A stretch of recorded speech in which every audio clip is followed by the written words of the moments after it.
तो रिलायंस जियो जो इंडिया का नंबर 1 टेलीकॉम ऑपरेटर है, इस कंपनी को सितंबर 5 को 6 साल पूरे हो चुके होंगे इस कंट्री में। इन्होंने अपने 4G सर्विसेज को सितंबर 6 को रोल आउट किया था 2016 में, और तभी से इंडिया में बहुत बड़ा डेटा रिवोल्यूशन आया था। मतलब डेटा ऑपरेटिंग कॉस्ट्स बहुत घट गए थे, लाखों करोड़ों लोग को अनलिमिटेड वॉइस कॉल्स मिल रहे थे उनके मोबाइल प्लान्स के साथ। बिना जियो के वही पुराना इंटरनेट ऑपरेशन मॉडल चलता रहता, जिसमें हम वो 200 रुपए दिया करते थे 1 GB डेटा के लिए। तो इसलिए अब नेक्स्ट गोल जियो के लिए ये रहेगा कि वो 5G सर्विसेज इंडिया में कैसे कैसे रोल आउट करने वाले हैं, मतलब डिजिटल रिवोल्यूशन 2.0। तो रिलायंस जियो को ही ट्रू 5G क्यों कंसिडर किया जा रहा है? ऐसा इसलिए क्योंकि जियो ही एक ऐसा टेलीकॉम ऑपरेटर है जो इंडिया में 5G stand alone networks deploy करेगा, जिसपे 5G नेटवर्क्स ऑपरेट होंगे, जिसके इंडिपेंडेंट इंफ्रास्ट्रक्चर, टेक्नोलॉजी और इक्विपमेंट पे 5G नेटवर्क काम करेगा। बाकी सारे ऑपरेटर्स लाइक एयरटेल और Vodafone idea 5G NSA deploy करेंगे, यानी नॉन स्टैंड अलोन, जहाँ पे 5G नेटवर्क को फॉल बैक करना पड़ेगा 4G कोर पे। तो डिफरेंस ये है कि 5G स्टैंड अलोन कम पावर कंज्यूम करेगा 5G नॉन स्टैंड अलोन से। जियो ने 5G रोल आउट के लिए 2 लाख करोड़ रुपीज इन्वेस्ट कर दिया है और लॉन्चिंग पैन इंडिया 5G। मतलब ये चीजें आने वाले 18 महीने के काफी सारे फेजेस में होंगे। मतलब जियो का 5G network would be the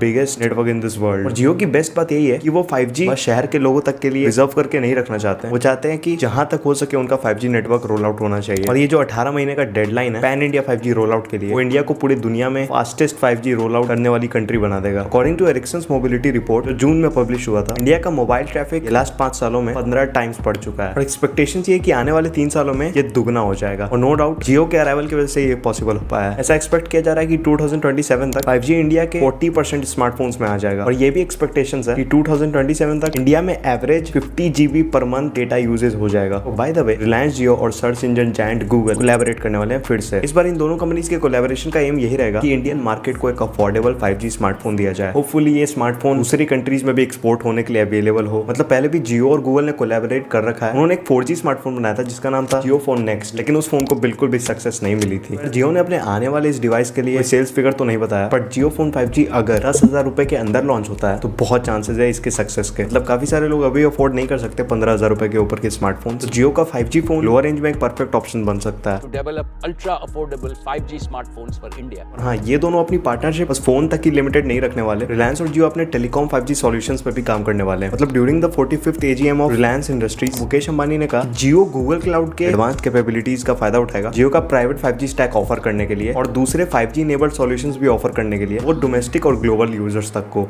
The advanced capabilities of Google Cloud to offer Jio's private 5G stack. और हाँ, गूगल स्टेक भी ओन करता है जियो में। 2020 में गूगल ने 7.73% स्टेक लिया था जियो का 33,737 करोड़ में। तो जियो जितना भी प्रॉफिट लाएगा अल्टीमेटली गूगल को ही प्रॉफिट होगा। और हाँ, गूगल ने एक स्ट्रेटेजिक इन्वेस्टमेंट भी किया है भारतीय एयरटेल में इसी साल $700 मिलियन का। तो देखने की बात ये है क्या जियो इस कंट्री को 5G की तरफ ट्रांजिशन कराते हुए लीड करेगा? तो इसका आंसर तो यही है। जब रिलायंस जियो लॉन्च हुआ था 2016 में सितंबर को, तो इंडिया में 1.02 बिलियन मोबाइल यूजर्स थे और जियो समय 12 मोबाइल टेलीकॉम प्लेयर बना था। कट टू प्रेजेंट बस 4 बड़े बड़े प्लेयर्स बचे मोबाइल ऑपरेशन में प्रैक्टिकली, जो कि एयरटेल, जियो, वोडाफोन और state owned BSNL। But number of subscribers 1.14 billion तक आ चुके हैं और जियो ने इसमें 36% मार्केट कैप्चर कर लिया है। और इतना ही नहीं, जियो अभी largest home broadband service provider भी बन चुका है। मेरे भी घर में जियो फाइबर है। उनका टारगेट है कि 100 मिलियन होम्स तक अपने इसी सर्विसेज को रोल आउट कर दे 5G आने के बाद। Over 100 million homes with unparalleled digital experiences. और इन्होंने अपने 33% स्टेक को सेल करके $20.6 बिलियन